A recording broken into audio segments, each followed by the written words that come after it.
Imagine this.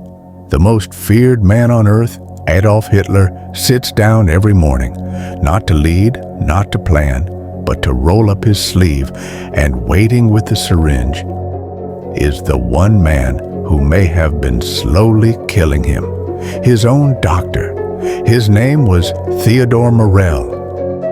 And history still can't decide, was he a loyal physician, a greedy fraud, or an Allied agent, poisoning the Führer from the inside?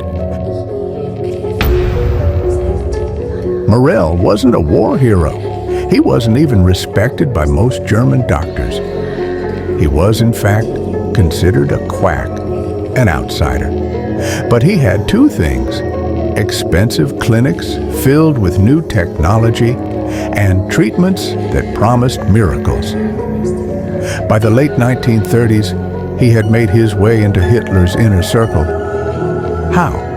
Not through medicine, but through a lucky connection. Healing Hitler's photographer when no one else could. That single cure earned him a seat at the dictator's table. And soon, at his bedside, Hitler suffered from constant stomach cramps, skin rashes, and crippling fatigue. Morell arrived with his secret weapon, a strange pill called Mutaflor. Bacteria in a capsule, primitive probiotics, and it worked. Hitler felt relief for the first time in years. He was hooked, not just on the pills, but on Morell himself. From that day on, the dictator carried his doctor like a shadow. Wherever Hitler went, bunkers, conferences, even battlefronts, Morell followed with his black bag of potions. Relief turned into ritual. Hitler swallowed handfuls of pills after every meal. He let Morell inject him with vitamins, glucose, and stimulants, sometimes several times a day. By 1941, Hitler had been given over 3,000 injections. Other doctors begged him to stop. They warned this was dependency, not medicine. But Hitler snapped back, "You'd keep me in bed. Morell keeps me strong." The truth? He was no longer strong. He was a patient, and the world's deadliest addict. The list of chemicals in Hitler's body is staggering. Barbiturates, testosterone, opioids, stimulants, even animal hormones. Morell gave him a drug so powerful, it was usually reserved for calming horses. And still, Hitler demanded more. By 1943, he looked like a man 20 years older. His hand trembled uncontrollably. He raged at his generals. He lost all sense of reality. Was this just age or chemical collapse? Here's where the story twists. Some historians argue Morell wasn't just reckless. He may have been a secret Allied agent. After all, what better way to sabotage Nazi Germany than to poison its leader with his own consent? But no documents prove it. No confession. Only suspicions.